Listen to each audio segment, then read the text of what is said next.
Осы жазда біз Қуаныштың ауылға барып, ауыл жақты көрсетейік деп шештік. Менің де ауыл жаққа бармауыма талай болды. Бұл Қуаныштың Зайсан жаққа алғаш рет баруы. Бісміллә деп, жол болсын деп, тәңірден жолға шықтық. Қуаныш жолды қалай көтереді екен деген уайым болды. Себебі алдында осы мына тұрғанғы оқиға барғанның өзінде өз тынышсызданып, мазасызданып жолда дұрыс отырмаған болады. Табиғат тамашалап, жан-жаққа қарап отырды. Жолды Қуаныш жылай ма деп ойлайық.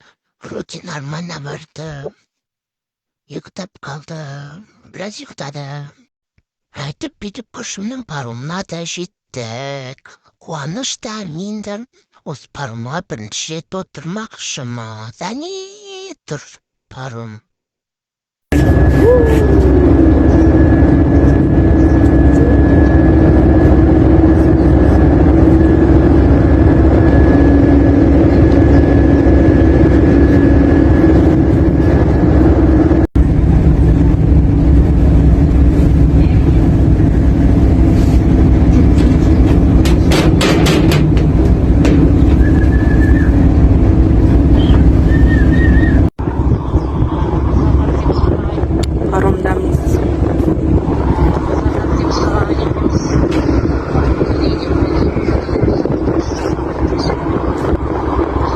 Бәрі балық шеккен балық алып жатыр. Отыр дейді апасына, отыр дейді.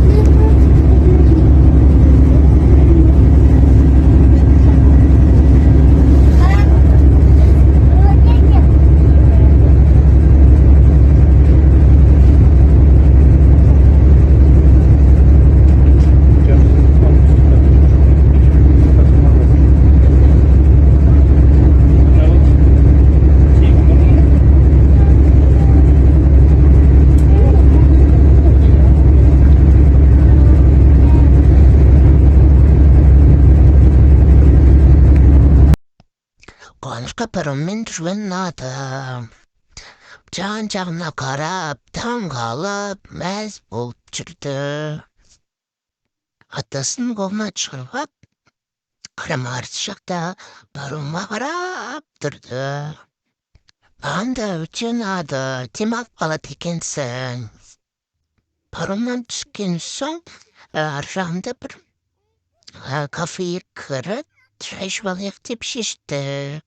Сол жерде осындай мысық жүр екен. Қуаныш осы мысықтың артынан қалмай, қуалап мазасын алды. Содан бұл мысық осылай ана машинаның астынан тығылып қалды. Ары қарап, бері қарап, мысықты шығара алмады. Шайымызды ішіп алған соң ары жолға шықтық.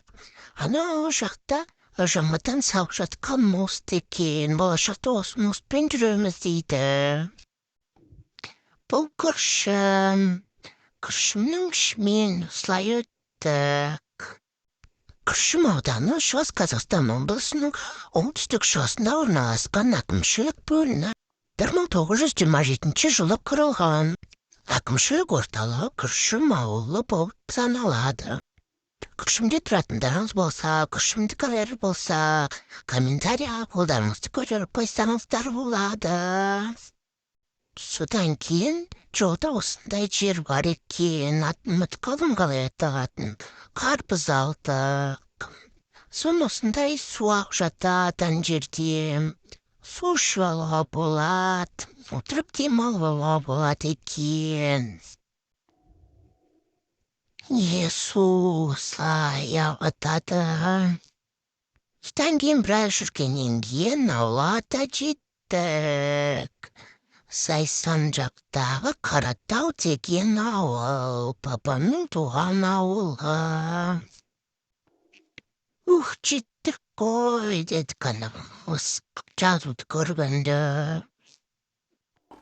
Не Қуанышта жүр, мәз болып, жүгірем ғой енді деп. Содан кейін жетіп бүйтіп ұйықтадық.